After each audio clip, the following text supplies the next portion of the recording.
રોગચાળા સામે લડત. જેતપુર નગરપાલિકા દ્વારા શહેરમાં જંતુનાશક દવાના વાયુનો પ્રસાવ કરાયો.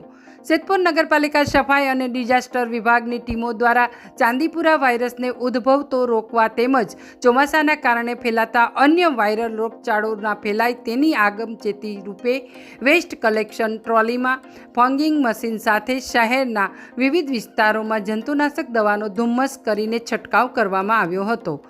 ઉલ્લેખનીય એ બાબત છે કે જેતપુર નગરપાલિકાના પ્રમુખ અનિતાબેન પટેલ, કારોબારી ચેરમેન રશ્વિનભાઈ દવે અને ચીફ ઓફિસર જે.એલ. પટેલની આગેવાનીમાં છેલ્લા 10 દિવસથી જેતપુર શહેર વિસ્તારમાં સતત જંતુનાશક દવાઓનો છંટકાવ પણ કરવામાં આવી રહ્યો છે. અહેવાલ વિપુલ ભોઈ, પાટણ, જેતપુર.